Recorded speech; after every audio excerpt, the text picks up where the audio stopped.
Salut à tous, bienvenue sur le plateau de C'est quoi un ingénieur pour un nouveau numéro. Alors oui, on ne va pas se mentir, le métier d'ingénieur fait rêver en France aujourd'hui. 4% de chômage en moyenne, des missions palpitantes, des rémunérations plus que confortables. Je ne m'avancerai pas trop en disant qu'il s'agit d'un bel Eldorado. Oui mais voilà, avant de construire un château, il faut édifier les fondations. Et bien pour rejoindre le paradis de l'ingénierie, il faut aussi bâtir ses propres fondations. Et ce challenge dont on va parler aujourd'hui, c'est celui du premier job. Bonjour Coralie Astruc. Bonjour. Alors vous êtes diplômée de l'ESCOM, une école de chimie, et vous êtes à la recherche de votre premier emploi. Et avec vous, on va essayer d'en savoir un peu plus sur ce métier d'ingénieur. Alors, la première question que j'ai envie de vous poser, Coralie, comment se sont passés vos 5 ans en école d'ingénieur ? Alors mes 5 ans, ça restera les plus beaux souvenirs que j'ai pu avoir, puisque je me rappelle un peu de la pression qu'on peut avoir en classe préparatoire, de réussir ses partiels, de réussir à passer en cycle ingénieur. Et puis finalement, on passe en cycle ingénieur, la pression est un peu relâchée, mais on a toujours autant de travail à fournir, puisqu'il reste des partiels à chaque fin de mois. Et puis finalement, le but ultime d'obtenir son diplôme d'ingénieur, pouvoir être récompensé après ces 5 années de dur labeur un petit peu et en même temps de festivités, parce qu'on passe le temps aussi pour relâcher un petit peu la pression, voilà. Et puis des amitiés qui se sont créées pendant ces 5 années et qui resteront, des liens d'amitié qui resteront. Donc le cursus à l'ESCOM, ce que vous êtes en train de nous expliquer, c'est d'abord 2 ans de prépa intégrée au sein de l'école, oui. Et puis après 3 ans on se spécialise. Justement, vous avez fait le choix plutôt de vous spécialiser en qualité, alors vous allez nous dire ce que c'est, plutôt que la chimie. Donc en quoi ça consiste et concrètement pendant les stages, comment ça s'est traduit cette spécialisation en qualité ? Alors, la qualité, c'est un domaine qui peut toucher tous les secteurs d'activité, voilà, aussi bien la cosmétologie, la pharmacie que l'agroalimentaire, où moi je me suis spécialement spécialisée durant mes stages. C'est un domaine qui fait un petit peu peur, puisqu'on voit la qualité comme quelque chose de très réglementaire, très normatif, avec beaucoup de normes, beaucoup de procédures à respecter à la lettre. En réalité, il y a des normes, mais on a un large choix d'actions. On n'est pas obligé de se cantonner à la norme, on peut très bien pouvoir améliorer les choses, faire en sorte que l'entreprise aille dans le bon sens au niveau de la qualité et qu'on puisse s'améliorer.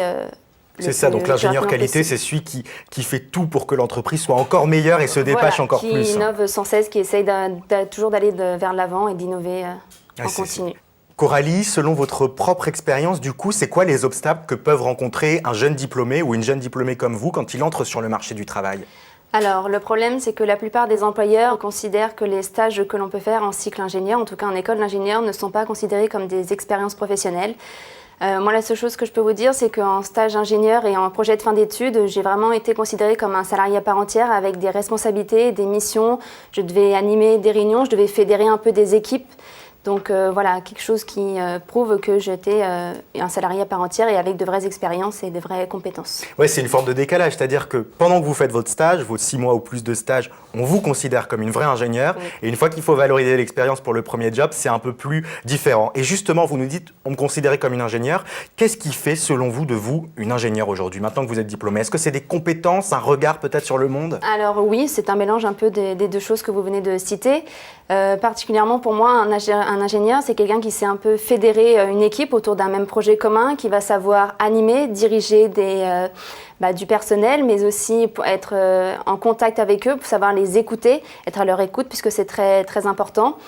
Et voilà, d'avoir des responsabilités, des missions qui sont variées et intéressantes, qui permettent d'avoir des défis un peu chaque semaine ou chaque mois, pouvoir montrer qu'on peut y arriver et donner le meilleur de soi-même. C'est ça qui vous a motivé, vous, quand vous étiez en terminale ou même avant à devenir ingénieur, l'idée de faire des défis, d'être à la fois bonne en sciences et bonne en management, c'était un peu ça ? C'est ça, et puis le côté relationnel aussi, de pouvoir communiquer aussi bien avec, quand je prends l'exemple de l'agroalimentaire, les clients, les fournisseurs, les différents collègues, d'avoir différents points de vue, différentes catégories, et donc du coup ce côté très relationnel. Vous vous projetez où, Coralie, dans 10 ans ? Alors dans 10 ans, je me vois consultante QHSE, donc responsable, pour pouvoir justement animer une équipe, pour pouvoir relever des challenges, des défis avec eux.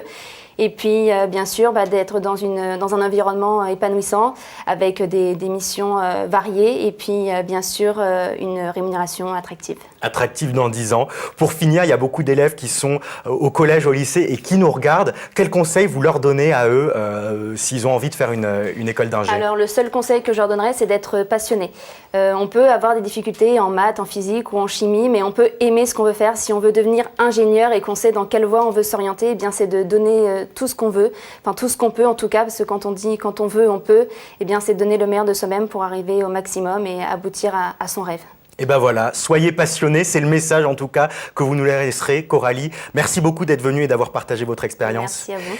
Et je rappelle donc Coralie Astruc que vous êtes diplômée de l'ESCOM à la recherche d'une opportunité dans le secteur de l'agronomie. Voilà, éventuellement si des personnes sont intéressées par votre profil, ils peuvent vous trouver sur les réseaux sociaux professionnels. Il ne me reste plus qu'à vous remercier d'avoir suivi cette émission. Vous connaissez désormais une nouvelle facette du métier d'ingénieur, de jeunes diplômés en plus, un ingénieur, une ingénieure en devenir, mais il en existe beaucoup d'autres. Alors je vous propose qu'on se retrouve très vite sur Demain TV, sur MCE TV pour une nouvelle émission. Et d'ici là, rendez-vous sur mon blog L'Ingénu Ingénieur et sur les sites MCE TV et Demain.fr. À très vite.